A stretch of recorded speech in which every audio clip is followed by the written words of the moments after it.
माता सीता जब विदा हुई तो जनक जी दशरथ जी को प्रणाम करने आए।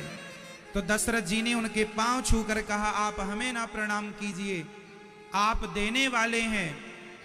देने वाला बड़ा होता है कि लेने वाला? दशरथ जी बोले, हम तो लेने वाले हैं, कन्यादान लेने वाले हम हैं। लड़की का बाप कन्यादान देने वाला, लेने वाला छोटा होता है, देने वाला बड़ा, लड़की का बाप बड़ा होता है, इसलिए हम आपके पांव छुएंगे। दशरथ जी ने जनक जी को प्रणाम किया, दोनों ने एक दूसरे को प्रणाम किया और माता सीता विदा हुई। और जब अयोध्या पहुंची ना माता सीता, तो माता सीता के स्वागत में तीनों महारानियां खड़ी हैं, मां कौशल्या, मां कैकेयी, मां सुमित्रा। और जब खड़ी हैं मां कौशल्या ने माता सीता के लिए कमल के पुष्प की पंखुड़ियां बिछा के रखी थी, इतनी ऊंची। उस पर माता सीता जब डोली से उतरी और डोली से उतरकर माता सीता ने जब चरण रखे उस गुलाब कमल की पंखुड़ियों पर चली, तो कमल की पंखुड़ी में ना देखो, ये होती है कमल की पंखुड़ी, ये होता है आगे का हिस्सा और ये होता है पीछे का हिस्सा। आगे का हिस्सा कोमल होता है, पीछे का हिस्सा थोड़ा कठोर, थोड़ा सा इसकी अपेक्षा कड़ा होता है। तो वहां पर ना ये कमल की जो पंखुड़ी थी, तो कुछ पंखुड़ियां मिलकर ऐसी उल्टा रखी थी। तो वो माता सीता के पांव जब उस पंखुड़ी में पड़े तो माता सीता के मुंह से आवाज निकल गई। मां कौशल्या बोली, बेटी क्या हुआ? बोले, मां पांव में कुछ चुभ गया। देखा तो मां के पांव में छाले पड़ गए थे। छाले पड़ गए हैं? अच्छा, क्यों छाले पड़ गए? बोले, कमल की पंखुड़ी उल्टी रखी थी, उससे माता सीता को छाले पड़ गए। इतनी सुकुमार है, इतनी कोमलांगी है माता सीता। श्री नीलांबुजश्यामल कोमलांगम, कोमल अंग है माता सीता के। ऐसी कोमलांगी माता सीता जो कमल की पंखुड़ियों पर चलती हैं तो छाले पड़ जाते हैं, उन माता सीता को समय ने जंगल में अकेले नंगे पांव दौड़ाया है साहब। ये समय है और हर समय को माता सीता ने देखा। समय कब बदल जाए, कौन सा समय कब आ जाए, कोई नहीं जानता। इसलिए हर समय में प्रसन्न रहने की आदत अभी से बना लो। माता सीता जब आई, मां कौशल्या, मां कैकेयी ने माता सीता को मुंह दिखाई। कनक भवन, सोने का भवन दिया था। राम से सबसे ज्यादा प्यार कोई करता था तो माता कैकेयी करती थी। माता सुमित्रा ने भी कुछ दिया, पर माता कौशल्या ने क्या दिया? माता सीता को मुंह दिखाई पे माता कौशल्या ने क्या दिया? माता कौशल्या को लग रहा था कि मेरे राम से 19 ही होगी सीता। लड़के की मां को लगता है मेरा लड़का सबसे सुंदर है, और लड़की की मां को लगता है मेरी लड़की सबसे सुंदर। दामाद जी कुछ नहीं है मेरी लड़की के आगे, और मां कहती है मेरे लड़के के आगे मेरी बहू कुछ नहीं। सही है? तो कौशल्या जी को लगा कि मेरे राम के आगे तो सीता 19 होगी, सुंदर होगी, पर राम से थोड़ी ज्यादा। पर जब मां कौशल्या ने माता सीता को देखा है ना, तो माता सीता को देखकर मां कौशल्या पलक झपका ना पाई। माता सीता को देखकर मां सीता इतनी सुंदर थी, राम जी से 19 नहीं, राम जी से 21 है माता सीता। 21, इतनी सुंदर। अब मां कौशल्या समझ गई कि मेरी सीता तो बहुत सुंदर है, यहां आओ, तुम्हें आज मैं मुंह दिखाई कुछ देना चाहती हूं। हाँ हाँ मां, क्या दोगी? बोले, सीता, जब भी कौशल्या मैया राम जी को देखती ना तो तिनका लिया रहे, जैसे आप लोग बटुए में अपना लिपस्टिक पाउडर रखी रहती हो ना मैया, ऐसे माता कौशल्या अपने बटुए में तिनका रखा रहा करती। तिनका किस लिए? बोले राम को जितनी बार देखती जाए तिनका तोड़ती जाए। क्यों? बोले मेरे राम को मेरी नजर ना लग जाए इसलिए तिनका तोड़ दिया करती। तो अब माता सीता जब आई तो माता कौशल्या ने कहा कि सीता, आज तक मैंने अपने राम को किसी को भर नजर देखने नहीं दिया। कोई जब मेरे राम से नजरें मिलाने लग जाता था, घूर घूर के देखने, टुकुर टुकुर देखता, तो मैं मना कर देती, ऐसे ना देखो नजर लग जाएगी। मैंने अपने राम के मुखड़े को भर नजर किसी को आज तक देखने नहीं दिया। लेकिन सीता, मैं तुझे मुंह दिखाई क्या दे सकती हूं? आज मैं तुझे राम को देखने का अधिकार देती हूं। आज तक मैंने राम के मुख को भर नजर किसी को देखने नहीं दिया। आज मैं सीता तुम्हें राम को भर नजर देखने का तुम्हें ये अधिकार देती हूं, मुंह दिखाई में। हाँ, अब माता सीता के संग राम जी रह रहे हैं, भरत जी के संग मांडवी पूरा, चारों भाइयों का विवाह, चारों की सुंदर सी स्वागत सबका हुआ। बड़े आनंद से घर घर बधाई बाजने लगी और उत्सव मनाया जाने लगा। अब अयोध्या कांड यहां से स्टार्ट होता। अभी तक जो कथा आपने सुनी विवाह तक की, वह था बाल कांड। अब यहां जैसे ही राम जी अयोध्या आए तो अयोध्या कांड चालू हो गया। और अयोध्या कांड की पहली चौपाई, जिन पति पत्नी के जीवन में झगड़ा ज्यादा है वह पति पत्नी इस चौपाई का पाठ करेंगे तो पति पत्नी में प्रेम होता है, प्रेम बढ़ता है। ये चौपाई कैसी है जरा सुनिएगा। जब ते राम ब्याहे घर आए, नित नव मंगल मोद बधाए। जब ते राम ब्याहे घर आए, नित नव मंगल मोद बधाए। भुवन चारि दस भूधर धारी, सुकृत मेघ बरसहि सुख भारी। रिद्धि सिद्धि संपत्ति नदी सुहाई, उमगे अवध अम्बुध कहूँ आई। जब ते राम ब्याहे घर आए, नित नव मंगल मोद बधाए।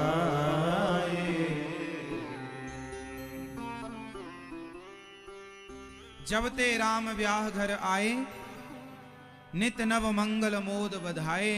रोज नए नए मंगल मोद, मतलब घर घर लड्डू बांटे जा रहे हैं। राम जी का विवाह है, खूब विवाह का उत्सव मनाया गया, धूम मनाई गई, खूब उत्सव, खूब लड्डू पेड़े बांटे गए, घर घर बधाई। अच्छा, शादी विवाह किसी के घर हो ना, तो अब तो देखो एक दिन दो दिन में ही शादी हो जाती है।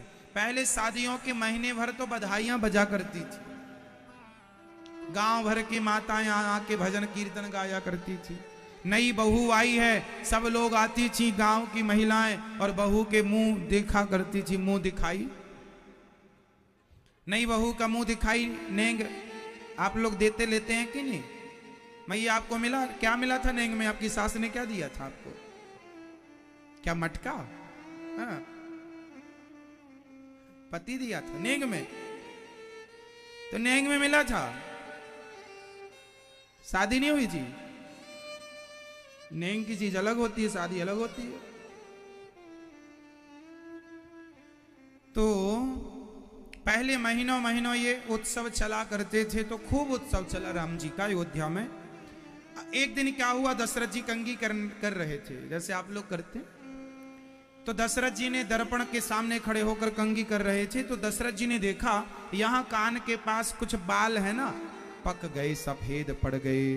श्रवण समीप भय शीत केसा, श्रवण समीप भय शीत केसा, मनाहु जरठ पन अस उपदेशा, सन जठर पन अस उपदेशा। एक दिन दशरथ जी के कान के पास कुछ बाल पक गए। दशरथ जी समझ गए कि अपना बुढ़ापा, बाल पक गए मतलब बुढ़ापे की एंट्री हो गई। बाल पक गए मतलब क्या आ गया मेरी मां? पहले सबके जल्दी बाल नहीं पका करते थे, 40 के बाद ही बाल पकते थे। आजकल तो 10-10 साल के बच्चों के बाल पक जाते हैं, है ना। तो दशरथ जी के बुढ़ापे में जब बाल पके, दशरथ जी ने कहा बालों ने अपना रंग बदल दिया है, अब हम भी अपना रंग बदल दें, राम को राजा बनाएं और अब हम अपना मन राज्य पाट से हटाकर भगवान में मन लगाएं। दशरथ जी ने भगवान में मन लगाने की सोची कि राम को राजा बनाएं और अपन भजन करें। आप लोग ऐसा सोचते हैं कि बेटे बड़े हो गए हैं, बेटे जिम्मेदारी संभाले, अब अपन भजन करो। आप लोग ऐसा सोचते हैं कि नहीं? आजकल के माँ बाप ऐसा नहीं सोचते। बच्चे तुम कुछ ना करो, हम ही सब करेंगे। बुढ़ापे में दुकान भी हम चला लेंगे, घर का काम भी हम संभाल लेंगे, तुम खटिया तोड़ो बस। आजकल के माँ बाप ने अपने बच्चों को जिम्मेदारी ना देकर उन्हें अपाहिज बना दिया है। आजकल के बच्चों को अपाहिज किसने बना दिया? उनके माँ बाप ने। कैसे? समय पर उनके कंधों पर आपने जिम्मेदारी नहीं दी। समय पर जब जिम्मेदारी नहीं दी तो समय पर उन्होंने कुछ सीखा नहीं, और फिर आप अचानक मर गए। और जब आप मरे तो बच्चे ने कोई काम करना तो सीखा नहीं है, तो घर की आर्थिक स्थिति डगमगा जाती है। इसलिए आपको चाहिए कि आप अपने बच्चों को अपने रहते उनको ट्रेंड कर दें, तैयार कर दें बिजनेस करने के लिए, व्यापार करने के लिए, खेती, मतलब जो भी आपका पैतृक काम है या जो आप करते हैं या जो बच्चों से कराना चाहते हैं, उन्हें तैयार करें। जिम्मेदारी दें कि बेटा अब ये काम तुम्हें संभालना है। यदि जीते जी जिम्मेदारी दोगे तो समय पर उनके कंधे मजबूत हो जाएंगे। और आप कुछ ना देंगे। आजकल के माँ बाप ऐसे हैं, बच्चे बड़े हो गए पर हिसाब किताब पूरा माँ बाप ही रखते हैं। एक बात बताएं, बच्चे समझदार हो जाएं तब घर का हिसाब किताब भी, कुछ हिसाब किताब बच्चों को सौंप दो। महीने 2 महीने करने दो, पता लग जाएगा कि करना आता है कि नहीं आता तो सिखा दो, और आता है तो निश्चिंत हो जाओ कि हमारी जिम्मेदारी पूरी हुई, हम मन भगवान में लगाएंगे। दोनों तरफ से आपका लाभ है। लेकिन आजकल के माँ बाप, खासकर पिता, बुढ़ापे में भी सारा गड्डियां वही गिनते हैं, तुम ही सब कर लो, बच्चे क्या करेंगे। समय से जिम्मेदारी दे दो बच्चों को। बच्चों को जिम्मेदारी देने से फायदा बहुत है। 2 बेटे हैं, दोनों को अपना अपना बांट दो, भैया ये तुम्हारा। आजकल के कुछ माँ बाप ऐसे हैं, जीते जी बेटों का बंटवारा नहीं करते और मर जाते हैं। मरने के बाद बच्चों में झगड़ा होता है, अरे भैया जीते जी बांट दो ना, कल लड़के मरेंगे तुम्हारे बच्चे जमीन जायदाद के लिए, समय पे बांट दो। हम तो कहते हैं बच्चों का विवाह हो और तुरंत उनको बता दो कि ये खेत तुम्हारा, ये प्लॉट तुम्हारा, ये प्रॉपर्टी तुम्हारी। समझदार बाप हो तो करना, और मूर्ख बापों की तो हम कुछ कह ही नहीं सकते। फिर यदि आप अपने बच्चों को समय से नहीं देते, बांटते, तो आप बहुत बड़े मूर्ख पिता हैं। आप बहुत बड़े क्या हैं, बोल दीजिए। मूर्ख पिता है वो जो समय से बच्चों को जिम्मेदार नहीं बनाता। भाई तुम्हारे मरने के बाद वो लड़ेंगे, कहीं लड़ने में मर्डर ना कर दें एक दूसरे का, तो बच्चे हत्या करें एक दूसरे की, उससे अच्छा है जीते जी बेटा ये खेत तुम्हारा है, तुम जो तुम्हें मन आए बो जोतो, अपना काटो, ये प्लॉट, ये दुकान तुम्हारी, ये फैक्ट्री तुम्हारी, ये 50-50 बांट दो, कुछ अपने बुढ़ापे के लिए बचा के रख लो, खेल खत्म। जो तुम्हारी सेवा करे वो बचा हुआ उसका। लिख दो कि हम जो हमारे पास बचा है अब वो हमारी जो सेवा करेगा उसका। यदि दोनों सेवा करें तो आधा आधा दे देना, यदि एक करे तो एक को देना। उसी लालच में बच्चे सेवा करेंगे। क्यों मेरी माँ, सही है? अब कुछ माँ बाप कुछ पिता इतने जिद्दी होते हैं, नहीं मैं जीते जी बांटूंगा नहीं, मर जाऊंगा तब बांट लेना। अरे तुम्हारे मरने के बाद वो लड़ेंगे। एक नंबर का मूर्ख बाप है ये। यदि किसी का ऐसा है तो माथे पे लिखवा दो, मूर्ख बाप है ये। कौन सा बाप है ये? मूर्ख। दशरथ जी कितने समझदार हैं, बाल पक गए तो जिम्मेदारी बच्चों को दे रहे। राजा राम बनेंगे, हम अपना एकांत में भगवान का भजन करेंगे। ये समझदार पिता की पहचान है।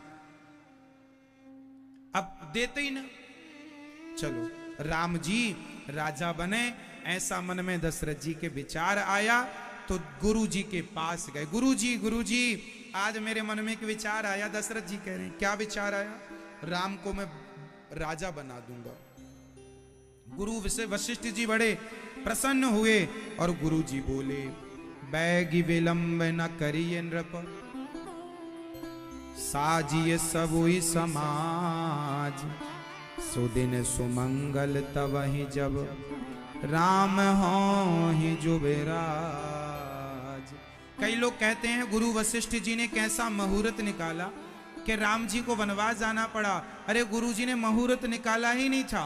गुरु जी ने कहा कि दशरथ जी राम जब राजा बनेंगे तब का मुहूर्त अच्छा होगा। सुदिन सुमंगल तबहि जब, राम हो ही जुबराज। जब राम को राजा बनाओगे तब का मुहूर्त अच्छा है। पर दशरथ जी ने कह दिया मैं कल राजा बनाऊंगा। अब कल तो कभी होते ही नहीं। दशरथ जी ने अच्छे काम को कल पर टाल दिया। बस ये गलती हो गई दशरथ जी की, है ना? राजा दशरथ जी से इतनी सी गलती हो गई, सारे मंत्रियों को जाकर अपना प्रस्ताव सुनाया कि अब हम राम को राजा बनाएंगे।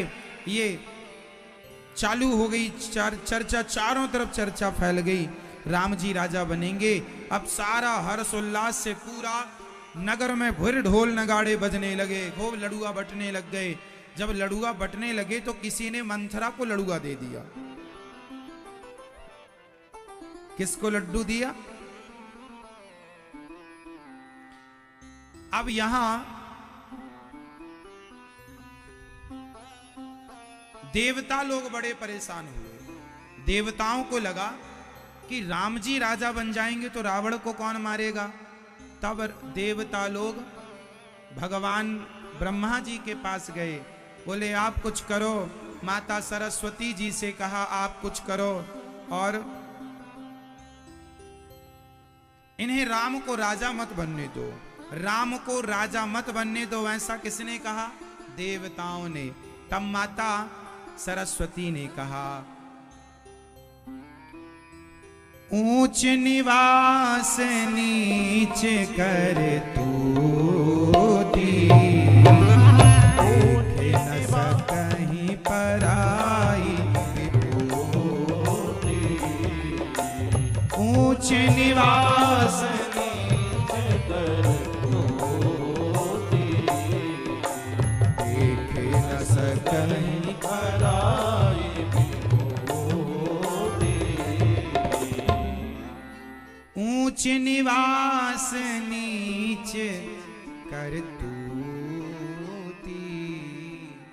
माता सरस्वती कह रही है देवता तुम इतने ऊंचे बैठते हो, इतने बड़े हो, लेकिन तुम्हारी सोच कितनी घटिया। ऊंच निवास नीच कर तूती, देख न सकहीं पराई विभूति। आजकल समाज में आपने देखा होगा, कोई तरक्की कर जाए तो जलने वालों की भीड़ लग जाती है। आज दुश्मन कहीं से लाने नहीं पड़ते। साहब आप जरा तरक्की कर लो, जरा नाम इज्जत कमा लो, अपने आप आपके दुश्मन आपको दिखने लग जाएंगे। आप कुछ ना करो, आप केवल अच्छा काम करो, फिर देखो सैकड़ों दुश्मन मिल जाएंगे आपसे जलने वाले खूब मेंढक की तरह टर टर करते हुए आ जाएंगे। इसलिए आपको परवाह नहीं करना इन मेंढकों की, उनको टर्राते दो, अपना काम करता। हाथी चला बाजार, कुत्ते लगे हजार। हाथी जब बाजार चलता है तो कुत्ते बहुत भौंकते हैं। अच्छा, कुत्ते आगे से भौंकते हैं कि पीछे से? जोर से। बस वही है, आप आगे आगे चलते हैं, भौंकने वाले कभी आगे नहीं आते, वो पीछे से भौंकेंगे, पीछे से ही आपकी जो करेंगे बुराई करेंगे, कोई फर्क नहीं पड़ता, आप तो अपना काम करते हो। ये रामचरितमानस में लिखा है। माता सरस्वती जी ऐसा कह रही हैं कि ऊंच निवास नीच करतूती, देख न सकहीं पराई विभूति। जलने वाले बहुत होते हैं। अच्छा, आप लोग किसी से जलते तो नहीं है? आप लोग अपने पड़ोसियों को देख के तो नहीं जलते? मैया आप जलती हो मेरी माँ? नहीं। किसी को देखकर जलने से कोई फायदा नहीं। एक बात बताओ, आपके भाग्य का आप खा रहे हैं और मेरे भाग्य का मैं खा रहा हूं। जिसके भाग्य में जितना ईश्वर ने तय किया है, आपके भाग्य में जितना धन मिलना है उतना मिलेगा, चाहे जमीन में गड़ा हुआ मिल जाए। आपके भाग्य में जितनी खुशी होगी उतना आप खुश रहेंगे, और जितना दुख होगा उतने आप दुखी रहेंगे। सब ईश्वर ने तय कर रखा है, तो हमारे जलने से होगा क्या? जलने से हमारा ही नुकसान होगा, और कुछ हम कर ही नहीं सकते, क्योंकि सब भगवान के हाथ में। आपका पड़ोसी तरक्की कर रहा है, आप कहते हैं अरे बड़ा ये कर रहा वो कर रहा, जितना उसको मिलना है मिल के रहेगा, आप जलो या मर जाओ। इसलिए कोई फायदा नहीं ईर्ष्या करने से, द्वेष करने से। भगवान से ये प्रार्थना करो कि प्रभु उसके भाग्य का उसे मिल रहा है, आप अच्छे कर्म कीजिए, आपका कर्म अच्छा होगा तो आपके भाग्य में ईश्वर आपको भी देंगे। आप परेशान क्यों होते हैं? जलने से प्राप्त क्या कर लेंगे? इसलिए आनंदित रहा करो। दूसरों की प्रसन्नता को देखकर आपको प्रसन्न होना चाहिए। दूसरों की जय जयकार देखकर आपको भी प्रसन्न होना चाहिए। आप भी अच्छे कर्म करेंगे, आपकी भी जय जयकार होगी। जलने से फायदा नहीं। कैकेयी अब सरस्वती माँ ने जाकर मंथरा की बुद्धि बिगाड़ी, मंथरा ने कैकेयी की बुद्धि बिगाड़ दी। कैकेयी ने दशरथ जी से कहा और वनवास राम जी का हो गया। अब ये बताइए, राम जी के वनवास जाने में कारण कौन था? बताइए, राम जी को वनवास किसने भेजा? उत्तर दो फटाफट। मैया राम जी को वनवास किसने भेजा? किसने? राम जी को वनवास भेजने में जिम्मेदार कौन है? मंथरा, कैकेयी, देवता, सरस्वती जी या स्वयं राम? 5 ऑप्शन बताइए। राम जी को वनवास भेजने का मूल जिम्मेदार कौन है? कौन है राम जी को वनवास भेजने वाला? कौन भेजा? किसने? कौन है जिम्मेदार? जोर से। मंथरा। मंथरा की क्या मजाल कि जगत के पालनहार को वनवास भेज दे। कैकेयी की क्या मजाल के जगत के पालनहार को वनवास भेज दे। देवता और सरस्वती माँ की क्या मजाल, राम जी के वनवास जाने में स्वयं राम जी कारण है, स्वयं राम जी का हाथ है राम जी के वनवास जाने में। क्यों? राम जी कौन है? भगवान है, और भगवान की इच्छा के बिना पत्ता नहीं हिलता। तो मंथरा की बुद्धि किसने बिगाड़ी? सरस्वती जी। सरस्वती जी की बुद्धि किसने? देवताओं ने। और देवताओं की किसने बिगाड़ी? स्वयं राम जी ने।